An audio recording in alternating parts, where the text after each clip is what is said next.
Todas essas decisões que foram adotadas a partir desses laudos solicitados pelo próprio ministro Alexandre, através do seu juiz instrutor, essas decisões devem ser anuladas. Pode falar.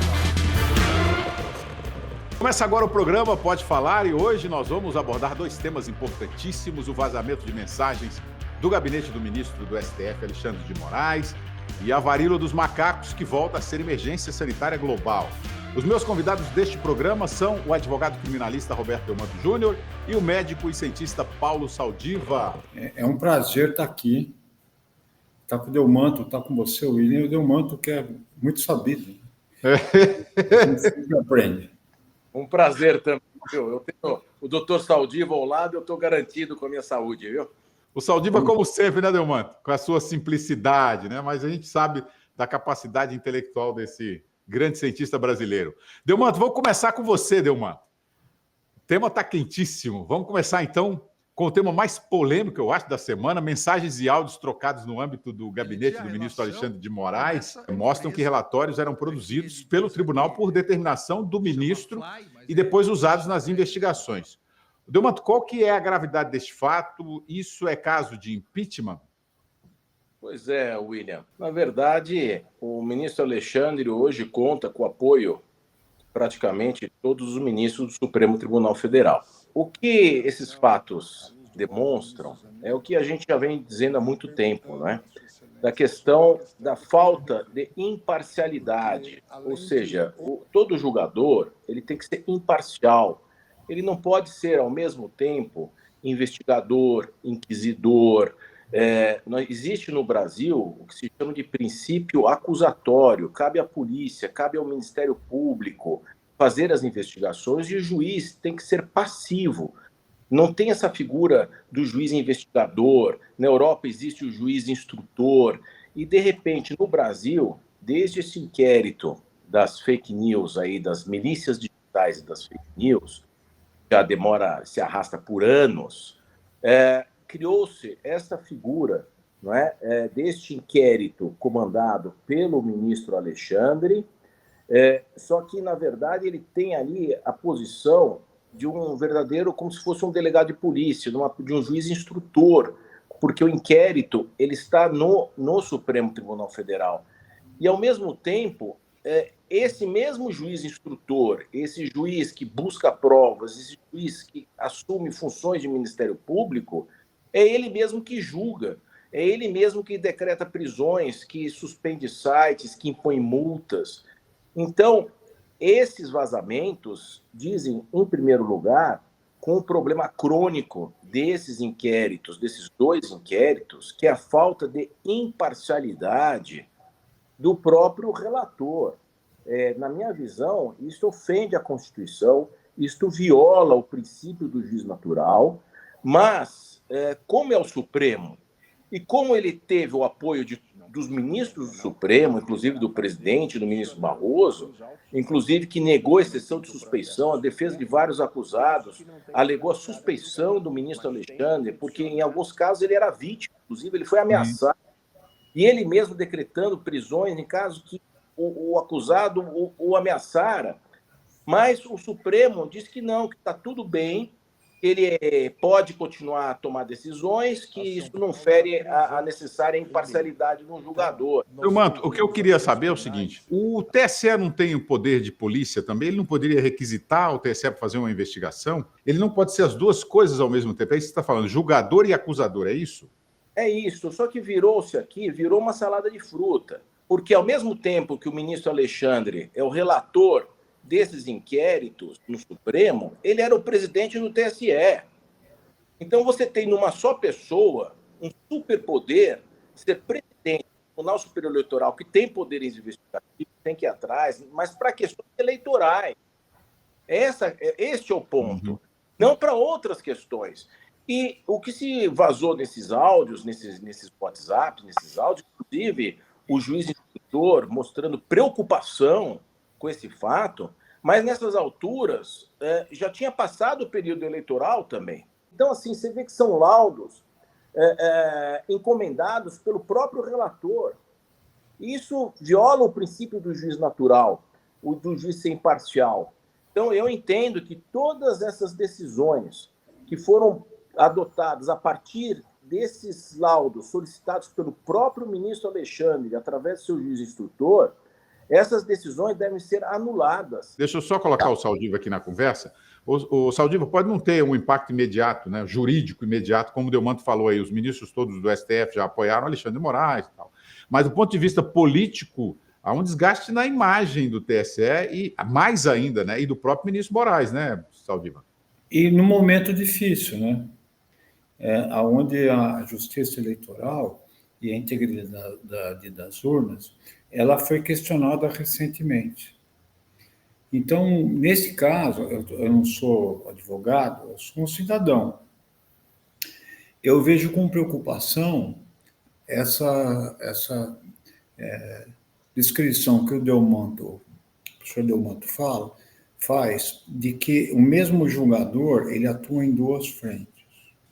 E mais ainda, ele tem o poder de polícia também. Então, ele julga no TSE, ele julga no Supremo e, ao mesmo tempo, determina o rumo da investigação. Então, eu não estou dizendo que há um desvio, mas, do ponto de vista de imagem, seria conveniente que, uma vez que o próprio ministro é atacado e tem inquéritos onde ele é vítima, é difícil você imaginar que vítima e julgador separem-se. Uhum. Então, quando se analisa isso do ponto de vista institucional, teria sido mais prudente que esse caso tivesse sido delegado a outro, ou a órgãos colegiados, ou pelo menos manifestado a suspeição.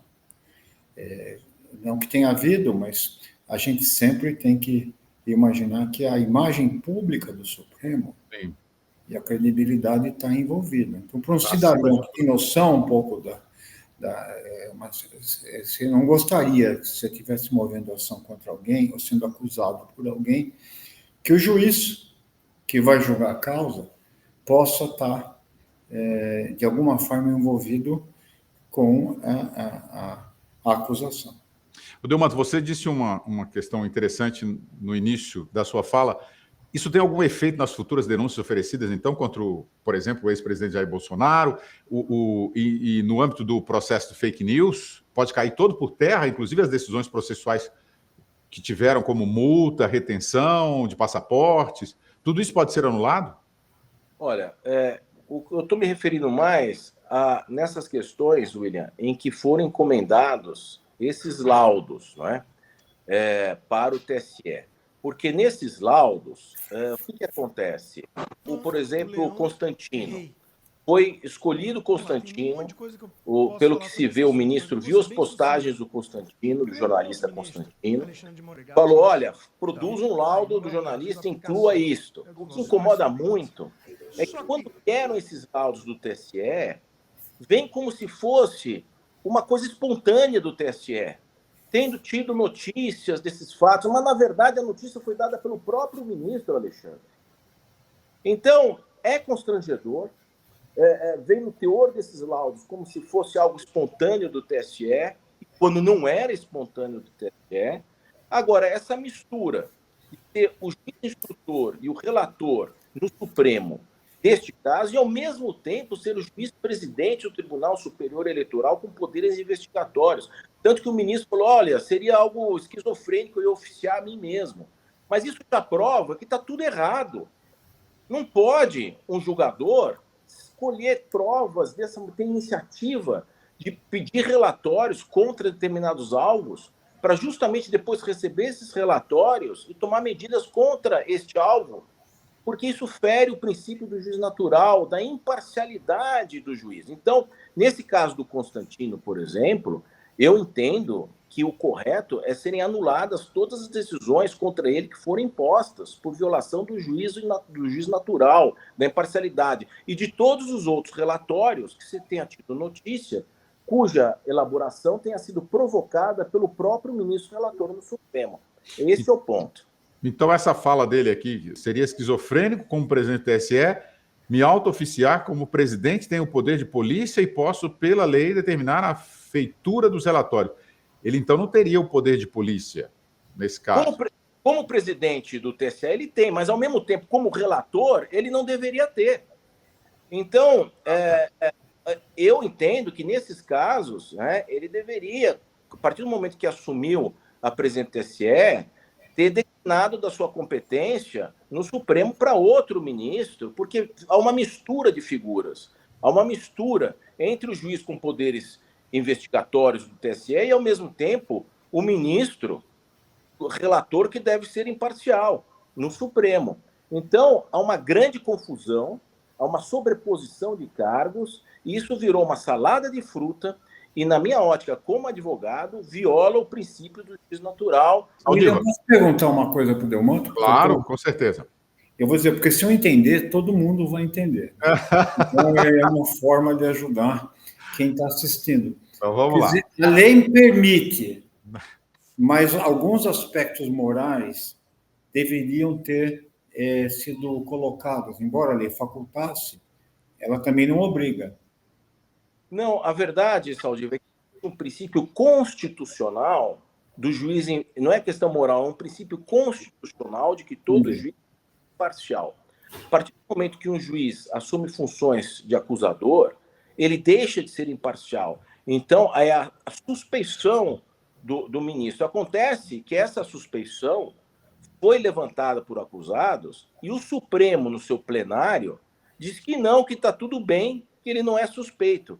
Então fica complicado, né? Na verdade, o Supremo tem a palavra última, a palavra máxima, tem o direito de errar e de acertar por último. E, na minha opinião, o Supremo, nesse aspecto, tem errado. Saldiva, o mínimo que a gente espera agora é uma investigação séria, né, para apurar esses fatos com rigor. Mas não é o ministro, vamos lembrar aqui, não é o ministro Moraes que sempre justificou que estava protegendo a democracia. Então, na democracia, ninguém está acima da lei, não é isso? Se não estou enganado, no Brasil, colônia, é que a gente via juízes que andavam pelas ruas e as pessoas tinham que dar passagem para eles quando eles passavam por elas, não é isso? Mas agora não é o caso. Vai dar trabalho para consertar, né? Eu acho que vai ter que ter uma encomendado, que vai ter legado uma investigação independente da investigação ordenada. Eu não sei como é que faz isso, mas sempre vai ficar aquela ideia de que o Supremo, que já votou contra decisões dele mesmo, reinterpretou decisões dele mesmo, ele tem um certo componente onde a interpretação da Constituição varia com, digamos, com o momento do país. Né? Diversos parlamentares, Delmanto, pediram o impeachment, né, do ministro. É puro jogo de cena esse pedido do impeachment anunciado pela oposição? Até porque o presidente do Senado, o Rodrigo Pacheco, disse que não pretende dar andamento a esse processo. Para que exista um impeachment de um ministro do Supremo Tribunal Federal, é necessário haver o que se chama de crime de responsabilidade. E na lei dos crimes de responsabilidade, tem lá 5 hipóteses, né?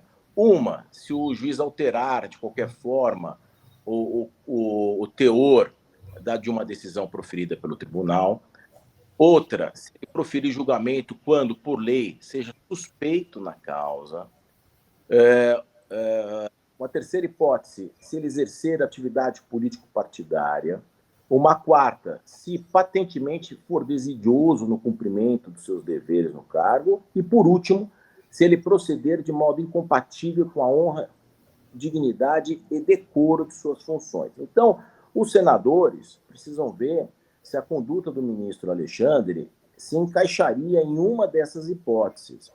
Agora, a partir do momento em que os demais ministros do Supremo Tribunal Federal abraçaram o ministro Alexandre, disseram que está tudo certo, que não houve violação a nenhum preceito legal no fato dele ter solicitado relatórios ao Tribunal Superior Eleitoral, do qual ele era presidente, na verdade, neste pedido de impeachment que será apresentado pela oposição contra o ministro Alexandre, quem estará em julgamento, portanto, será todo o Supremo Tribunal Federal, porque o Supremo abraçou o ministro Alexandre.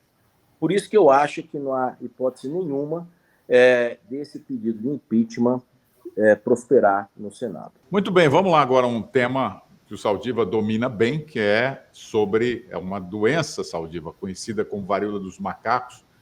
Ela está voltando aí a ser uma emergência sanitária global, segundo a OMS. A preocupação é com uma nova variante dessa doença que vem ocorrendo na República Democrática do Congo, na África. O país registrou, Saldiva, somente este ano 14 mil casos da doença, com 450 mortes. Saldiva, há motivos para nos preocuparmos? O que essa doença causa no ser humano? Como é que ela é transmitida? Dá um parecer aí para a gente, global. Bom, primeiro vamos voltar para a varíola original, né? A varíola foi, sem dúvida, a epidemia do século, junto com o cólera, ela foi a epidemia que começou basicamente no século XVI e foi a dominante até o século XIX. O vírus da varíola foi uma das razões da varíola humana, por exemplo, que moveram a importação de escravos. Porque quando o Colombo chega em Hispaniola, que é a República Dominicana com Haiti, a população de índios era superior a 80 mil e em poucos anos tinha se transformado em ao redor de 1 milhar de mil. Então se viu que esses índios não tinham acostumado, não tinham sido expostos ao vírus da varíola. E aí que se foi buscar escravos do outro lado do Atlântico, na África, que tinham tido contato com a varíola 100 anos antes pelos portugueses. A varíola é uma doença de transmissão de pessoa para pessoa. Ela não é como uma doença silvestre, que você tem um reservatório animal, como, por exemplo, você tem a febre amarela, né? Mas ela sai, onde você pode ter um macaco como reservatório e um mosquito que transmite. Então, esse é o ciclo silvestre. Quando você tem a varíola urbana, você tem a transmissão de pessoa para pessoa, seja por mosquito, seja por secreções. A varíola do macaco existia, só que ela não estava tão adaptada ao ser humano. Então, essa varíola do macaco, né, eles têm a varíola da vaca, tem subespécies. Essa varíola do macaco, nos humanos, geralmente provocava uma doença branda. E agora, recentemente, nós mesmos tivemos uma autópsia aqui em São Paulo, uma morte por varíola de macaco, e ela tem uma manifestação nessa variante já um pouco agressiva. E aparentemente surgiu uma nova variante na África, porque o vírus ele tem a capacidade de se modificar, né? E numa circunstância que você não tinha uma viagem, por exemplo, para se transmitir a varíola de um continente a outro, no século XIX, você viajava de navio, demorava dias, e pouca gente fazia. Agora, você pode ter uma pessoa que embarca na fase ainda assintomática da varíola e transmitir isso para outra pessoa num continente viajando 8 horas, 10 horas. Então, sempre, potencialmente, com essa globalização, o potencial de você ter a varíola. Ô, Saldiva, mas o que tem de tão grave nessa nova variante aí? Ela é diferente da outra, da anterior, ou não? Ainda, como aconteceu na África, você não tem muitas informações sobre a doença. O que a gente viu é que ela deu uma doença sistêmica com poucas manifestações de pele e acometimento, porque a varíola humana, ela basicamente, ela entrava pelo pulmão, mas ela tinha digamos, o vírus, ele ficava no pulmão, fazia uma infecção subclínica e ia se dar bem na pele. Então, você tinha as manchas da varíola, bexigas, né, as manifestações da varíola na forma cutânea. Essa varíola dos macacos, que foi isolado o vírus em humanos, ela tinha uma manifestação muito diferente. Ela tinha uma forma pulmonar, um acometimento pulmonar importante e um acometimento sistêmico. Nesse caso, o paciente era imunodeprimido, por questões outras. Então, você não sabe se isso é um comportamento da varíola como um todo ou do macaco, não é o comum. Mas, se você tem uma variante que se adaptou ao humano melhor, nós vamos ter uma varíola Delmanto, agora qualquer informação de uma suposta epidemia causa pânico em todo mundo, né? Por isso que eu estou trazendo esse tema aqui. Nós passamos aí pelo Covid e é muito séria essa doença, né, Saldiva? É realmente muito preocupante e pode levar a óbito, não? Sim, né? Pode. A outra varíola também tem um coeficiente de letalidade da ordem de 30%. Então, eu acho que aquela ideia de que as febres só existiam em regiões endêmicas e que você ia estudar vírus, ou febre amarela, quando você ia viajar para um lugar endêmico, ela está desaparecendo com a expansão urbana e com a migração das pessoas. Então, você tem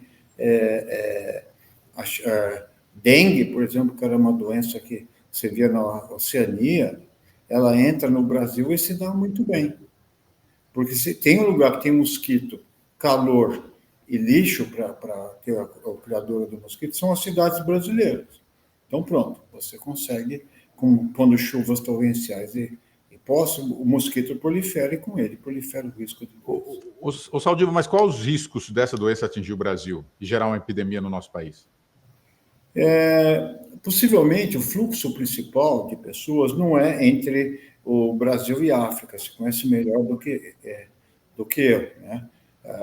As regiões que vão estar mais afetadas é para onde tem maior migração de pessoas que vivem no continente africano. Eu diria que a América do Norte e o Sul da Europa são mais, digamos, propícios a que se desenvolva essas doenças, caso elas se transformem em endêmicas, né, em epidêmicas. Eu não teria medo agora, porque se tem uma coisa que funciona no Brasil, é a vigilância epidemiológica. Então, nós temos um grupo que, e para essas doenças como varíola, nós temos uma experiência de lidar há muito tempo.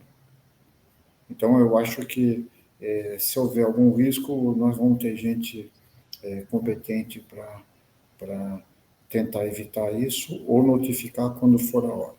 Rapidamente aqui, sintomas dessa doença, o que nós temos que ter preocupação em relação a essa doença específica?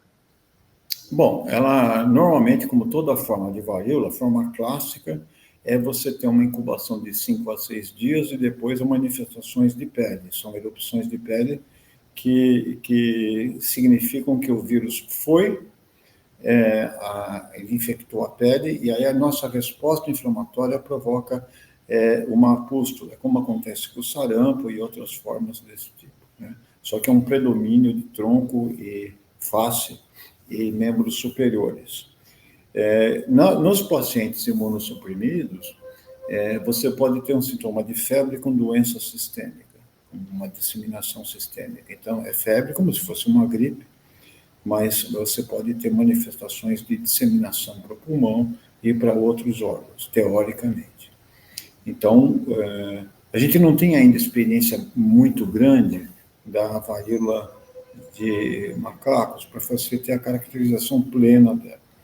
Então, é como se a gente estivesse desenhando uma nova doença, como foi com a Covid, onde você vai precisar interpretar isso e ter um número suficientemente de casos. E onde está ocorrendo, a capacidade de você fazer observações sistemáticas, né, devido às regiões que têm uma vulnerabilidade maior, uma estrutura de saúde mais precária, você vai demorar um pouco mais de tempo e vai precisar de cooperações internacionais para estudar as principais formas clínicas e, principalmente, se saber se a vacinação contra a varíola humana protege contra a varíola do macaco.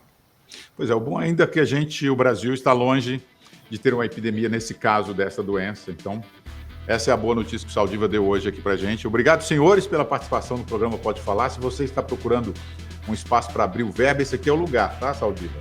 Delmanto, pode falar à vontade. Bom, eu aprendi, né?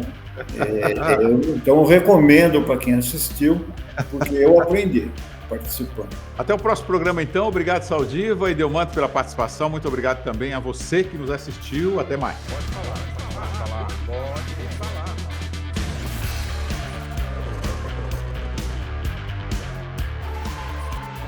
Pode falar.